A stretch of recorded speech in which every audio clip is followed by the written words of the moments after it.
Hello everyone, how are you. उम्मीद है आप अच्छे होंगे, स्वस्थ होंगे, मस्त होंगे। Now let's start our new video with new topic. We are coming here with the topic prepositions. There are many kinds of preposition: simple preposition, compound preposition, participle preposition, etc. And simple preposition starting at, by, to, from, it, etc. is simple preposition. For example, he goes to school on bicycle. On bicycle. He was in the room. कमरे में होना. Cycle पर जाना. Double preposition दो preposition को मिलाकर बनती हैं, जिसे हम कंपाउंड प्रीपोजिशंस भी कहते हैं.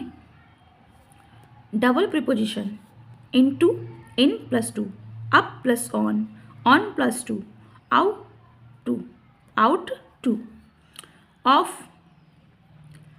सो friends, the cat jumped onto the table. onto the table, table के ऊपर. सो फ्रेंड्स, अब हम देखेंगे compound prepositions. The compound prepositions noun, adjective और एडवर्ब से पहले हम ए या बी लगाने से ये बनते हैं.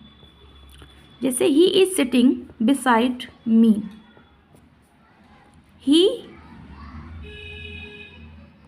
His house is behind the wall. Next है पार्टिसिपल प्रीपोजिशन. वर्ब में ing लगाकर बनते हैं.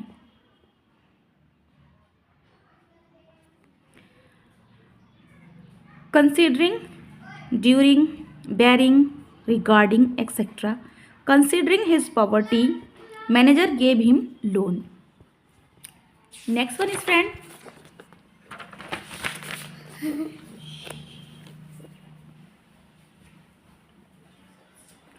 Rules for preposition. जैसे रीच्ड, इंटर्ड. ये ऐसे वर्ड्स होते हैं जिनके आगे हम या पीछे प्रीपोजिशन का यूज हम नहीं करते हैं. On, at, in. Main use अब शुरू होता है. ऑन, एट, इन का यूज हम टाइम के लिए करते हैं. ऑन, डे और डेट, डे हो या फिर डेट हो. एट निश्चित समय के लिए, जैसे I go to school at 7 o'clock.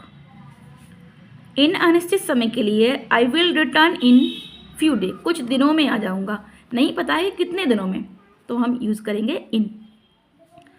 7 बजे, तो एट 7 o'clock एग्जैक्ट पता है कि 7 PM आ जाएंगे. नेक्स्ट वन आता है फ्रेंड्स हमारा एट, इन. ऑन, एट, इन का यूज हो गया है. अब हम देखते हैं एट और इन का use. I live in Meerut. He lives in London. I live in UP at Bareilly. So friends, in और एट का यूज ऐसे होता है कि बड़े प्लेसेस के लिए हम इन का यूज करते हैं. जैसे लंदन में रह रहे हैं, मेरठ में रह रहे हैं, बड़ा शहर है, बड़ा देश है.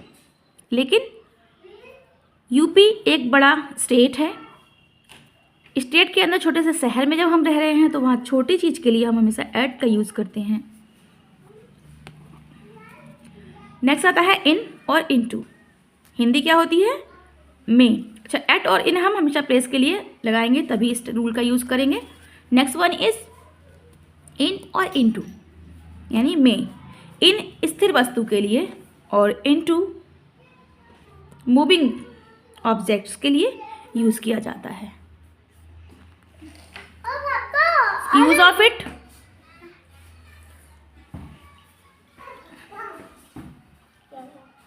जैसे cat swimmer jump into the pond, तब तो हम इनटू का यूज करेंगे क्योंकि स्विमर जंप कर कर मूव करके पाउंड में जा रहा है. स्थिर वस्तु जैसे इन रूम, कमरे के अंदर. In water, in glass, glass के अंदर. कोई भी चीज़ स्थिर अवस्था में होगी तो हम यूज़ करेंगे इन, मूविंग अवस्था में होगी तो हम यूज़ करेंगे इनटू का. On, upon. ऑन अपॉन भी रूल यही होता है. अपॉन ही मूविंग में स्टेट के लिए आता है and on is stable state. जैसे book is on the table, this is stable, not movable. Cat jumped on to the table. On to the भी लगा सकते हैं और अपॉन भी लगा सकते हैं। टेबल के ऊपर जंप मूविंग स्टेट में है। सो फ्रेंड्स प्लीज़, अगर आपको मेरी वीडियो पसंद आए तो लाइक शेयर और सब्सक्राइब करना ना भूलें। Keep watching my videos.